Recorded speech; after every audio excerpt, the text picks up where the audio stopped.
कर रहे हैं 11th होम साइंस का चैप्टर नंबर 3 भोजन, पोषण, स्वास्थ्य और स्वस्थता। पिछले वीडियो में हमने बात की थी कि हमारे भोजन में कौन कौन से पोषक तत्व विद्यमान होना जरूरी है। आज हम बात करेंगे कि अगर वो सारे पोषक तत्व हमारे भोजन में विद्यमान होंगे तो वो भोजन क्या कहलाएगा?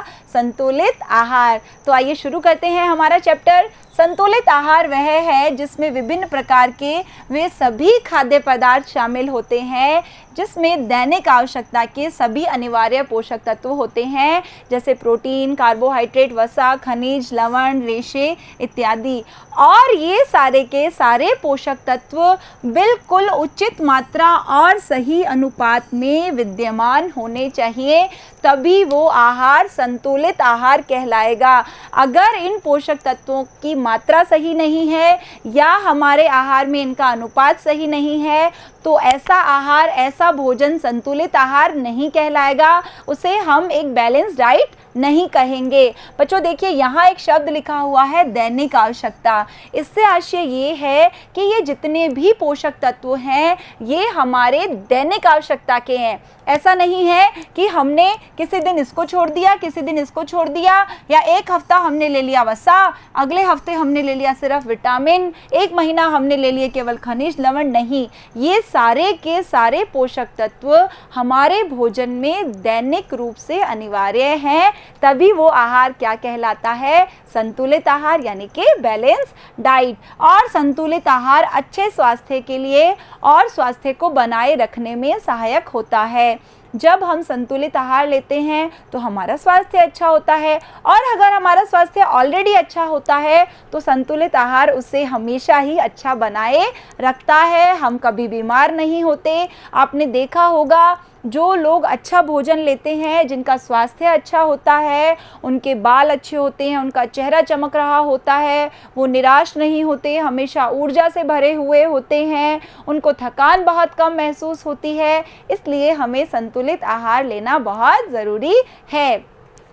इसके अतिरिक्त यह ऐसी लघु अवधियों जब आहार की आपूर्ति नहीं हो पाती है, उसका सामना करने के लिए पोषक तत्वों की अतिरिक्त सुरक्षा मात्रा अथवा भंडारण भी उपलब्ध कराता है। इसे हम ऐसे समझ सकते हैं कि जो हमारा गुल्लक होता है उसमें हम कुछ पैसे जोड़ते रहते हैं, और जब इमरजेंसी आती है हमने वो गुल्लक तोड़ा और वो पैसे हमें काम आ जाते हैं, यानी वो है हमारी अतिरिक्त सुरक्षा। इसी तरह से जब हम संतुलित आहार लेते हैं तो हमारी दैनिक आवश्यकताओं की तो पूर्ति होती है, साथ में क्या होता है, ऐसी बहुत सारी अवधियां होती हैं छोटी छोटी जब हम आहार नहीं ले पाते हैं। तो ऐसा नहीं है कि हम मर जाते हैं, नहीं, तब ये जो आहार होता है हमारे शरीर में पोषक तत्वों को कुछ समय के लिए भंडार करके रखता है, और तब वो पोषक तत्व हमें काम में आते हैं। जैसे आपने देखा होगा जब हम उपवास रखते हैं या फास्ट रखते हैं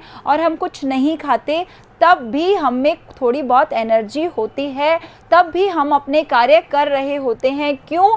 क्योंकि जो हमारे दैनिक आहार में पोषक तत्व विद्यमान होते हैं उनकी जो मात्रा होती है वो अल्पकालिक कमी को पूरा करती है, यानी कि हमारे शरीर में पोषक तत्वों का एक भंडार होता है जो कि उस अल्पकालिक कमी को पूरा करता है। अल्पकालिक यानी कि थोड़े समय की कमी को। ऐसा नहीं है कि आप सोचें कि हमारे शरीर में तो पोषक तत्वों का भंडार है, अब मैंने बहुत सारा भोजन एक ही दिन में कर लिया, अब मैं 1 महीने तक भोजन नहीं करूँगा तो वो कमी पूरी हो जाएगी। ये केवल कुछ समय के लिए होता है। जैसे हमने उपवास रखा या हम बाहर गए हुए हैं या किसी समय या किसी कारण से हम भोजन नहीं कर पा रहे हैं, केवल उसी अवस्था में। यदि संतुलित आहार व्यक्ति की संस्तुत आहार्य मात्रा, बच्चों इसे आप बहुत अच्छे से समझ लीजिए, मोस्ट इम्पॉर्टेंट क्वेश्चन है ये। क्या है ये संस्तुत आहार्य मात्रा? यानी कि RDA, रिकमेंडेड डाइटरी अलाउंसेस। क्या है ये? RD है। देखिए ये आवश्यकता प्लस अतिरिक्त सुरक्षा मात्रा, यानी कि हमें दैनिक आहार में जितने पोषक तत्वों की आवश्यकता है उसके अलावा इसमें अतिरिक्त सुरक्षा मात्रा भी ऐड होती है। अतिरिक्त सुरक्षा मात्रा यानी कि देखिए जब महिलाएं गर्भवती होती हैं या वो स्तनपान करवा रही हैं या हम में से किसी को कोई चोट लग गई या हमारा ऑपरेशन हुआ, तो उस समय हमारे शरीर में पोषक तत्वों की जो आवश्यकता है वो बढ़ जाती है। तो वो अतिरिक्त सुरक्षा मात्रा प्लस हमारी आवश्यकता, इन दोनों को मिला के बना है RDA, यानी कि रिकमेंडेड डाइटरी अलाउंसेस, यानी कि संस्तुत आहारीय मात्रा। और ये जो RDA होता है ये अतिरिक्त मात्रा को ध्यान में रखकर ही तैयार किया जाता है। संतुलित आहार में निम्न बातों पर ध्यान दिया जाता है। तो आइए जान लेते हैं कौन कौन सी बातें हैं जो आपके संतुलित आहार के लिए ध्यान देने योग्य हैं। सबसे पहले नंबर पे है, इसमें विभिन्न प्रकार के खाद्य पदार्थ शामिल होते हैं। ऐसा नहीं है कि केवल एक ही खाद्य पदार्थ होगा, सारे के सारे खाद्य पदार्थ लगभग इसमें शामिल होते हैं। इसमें सभी पोषक तत्व RDA के अनुसार होते हैं। देखिए, जब आहार आयोजन किया जाता है और संतुलित आहार की बात की जाती है तो जो पोषक तत्व होते हैं वो RDA के अनुसार होते हैं।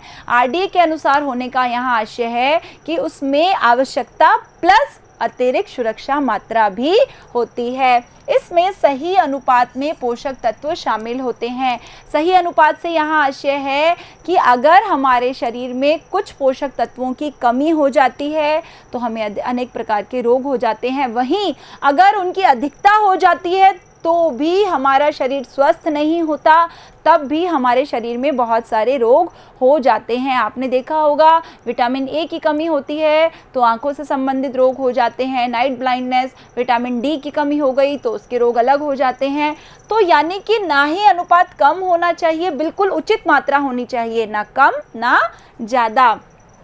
यह पोषक तत्वों हेतु अतिरिक्त सुरक्षा मात्रा उपलब्ध कराते हैं, जिसकी अभी अभी हमने बात की थी कि हम जब किसी विशेष अवस्था में हैं, प्रेगनेंसी है या धात्री अवस्था है या हमें कोई चोट लग गई या ऑपरेशन के बाद कोई आवश्यकता है, कोई भी कंडीशन है जो कि हमें अतिरिक्त सुरक्षा मात्रा उपलब्ध करवाती है।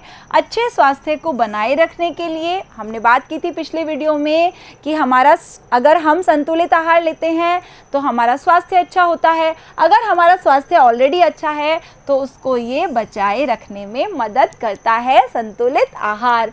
और लंबाई के अनुपात में अपेक्षित शारीरिक वजन बनाए रखते हैं। देखिए, इसका अर्थ क्या हुआ लंबाई के अनुपात में, क्योंकि जो हमारा वजन है वो हमारी लंबाई के अनुपात में होना चाहिए। अगर किसी व्यक्ति की या किसी छात्र की लंबाई तो है लगभग 6 फुट और उसका वजन है मात्र 40 किलो, तो इसका मतलब वो अंडरवेट है। और किसी लड़की की लंबाई तो है केवल 5 फुट और उसका वजन है 80 से 90 किलो, यानी कि वो ओवरवेट है। तो अगर हम संतुलित आहार लेते हैं तो वो लंबाई के अनुपात में भी शरीर का वजन बनाए रखता है। और लंबाई के अनुपात में शरीर का वजन क्या होना चाहिए, इसे हम देखते हैं BMI के द्वारा। अभी केवल आप नाम जान लीजिए, आगे के चैप्टर्स में हम इसकी बात डिटेल से करेंगे कि ये BMI क्या है। और हम जब संतुलित आहार लेते हैं तो ना केवल हमारा शरीर स्वस्थ रहता है बल्कि इससे हमारा मानसिक सामाजिक स्वास्थ्य भी जुड़ा हुआ है, जिसकी बात करेंगे हम अगले वीडियो में। तो मिलते हैं अगले वीडियो में, तब तक के लिए धन्यवाद।